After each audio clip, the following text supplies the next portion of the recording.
দর্শক, একটা খবর দেখলাম যে কন্টেন্ট ক্রিয়েটর কাফির বাড়িতে অগ্নিসংযোগের অভিযোগ। কেন? এর কারণ হচ্ছে যে ৩২ নম্বরে যে বুলডোজারের উপরে উঠে কাফি আহ্বান জানাচ্ছিলেন যে ৩২ নম্বর ধ্বংস করার জন্য।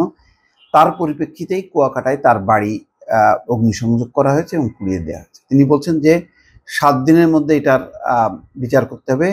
যদি এই বিচার তারা না করে, তাহলে তিনি নিজেই বিকল্প হবেন এবং বলছেন যে আমি বিপ্লবী সরকার হব। তো কেন, কি কারণে হলো, তিনি কাউকে দোষারোপ করেননি, বলছেন যে এটা তদন্ত করা হোক এবং তিনি এটার বিচার চান।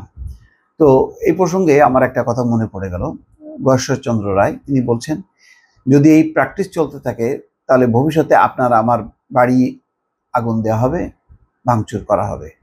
তো অনেকটা সেরকমই হয়ে গেল কিনা এখনই, যে ৩২ নম্বরের যে যখন নাকি বুলডোজার দেওয়া হচ্ছিল, তখন সেই বুলডোজারের উপর তিনি দাঁড়িয়ে আহ্বান জানাচ্ছিলেন এই বাড়ি ধ্বংস করার জন্য।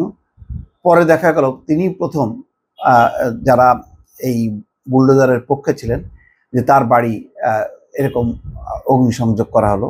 এখন ঠিক এই কারণেই কিনা নাকি অন্য কোনো কারণ, বিষয়টা পরিষ্কার না। সেই কারণে তিনি বলছেন যে এটা তদন্ত করা হোক, তদন্ত করে যদি তিনি বিচার চান এটার। সামাজিক যোগাযোগ মাধ্যমের কন্টেন্ট ক্রিয়েটর নুরুজ্জামান কাফির কুয়াকাটার বাড়ি আগুন দিয়ে পুড়িয়ে দেওয়ার অভিযোগ উঠেছে। নিজের ভেরিফাইড ফেসবুক পেজে কাফি এই তথ্য জানিয়ে আগুনের ভিডিও দিয়েছেন এবং দেখলাম যে পোড়া বাড়ির সামনেই তিনি কথা বলছেন সাংবাদিকদের সঙ্গে।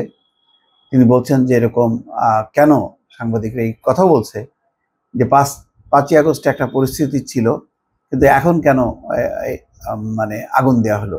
এটার উত্তরটা ঠিক যথাযথভাবে দিতে পারেননি তিনি। সেটাও বলছেন যে সরকারের নাকি ব্যর্থতা, যে শেখ হাসিনার উস্কানি এর কারণে এটা হয়েছে, তো সুতরাং উস্কানিটা বন্ধ করতে পারে নাই কেন সরকার। এটা তো সরকারের হাতে আছে। ভারতে বসে থেকে যদি কেউ বক্তব্য দেয়, সে তো আমেরিকা লন্ডনে থেকেও বক্তব্য দিতে পারত। যাই হোক, ভিডিওতে ফায়ার সার্ভিসের কর্মীদের আগুন নেভাতে দেখা গেছে।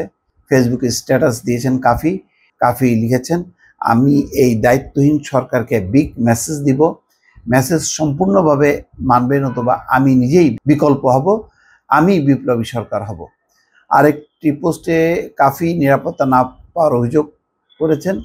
লিখেছেন, মধ্যরাতে আমার বাড়ি ঘর রান্নাঘর সম্পূর্ণ পুড়িয়ে দিয়েছে। কোনো দেশের জন্য কাদের জন্য কথা বলেছিলাম, যুদ্ধ করেছিলাম এবং করছি, নিরাপত্তা পাইনি।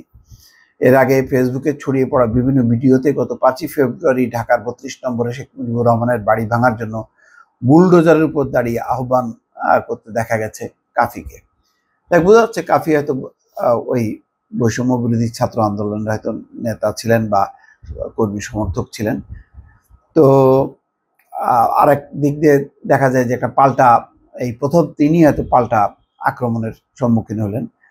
তো পুরো বিষয়টি আসলে খুব উদ্বেগ উৎকণ্ঠার ব্যাপার, যেটা গয়েশ্বরচন্দ্রের কথা মারবার মনে হচ্ছে যে এরকম ঘটনা যদি ঘটনা হয়, তাহলে ভবিষ্যতে আপনার আমার বাড়িও নিরাপদ থাকবে না। সেই ঘটনারই হয়তো একটা প্রতিফলন দেখা গেল। দর্শক, ভালো থাকবেন। আল্লাহ হাফেজ।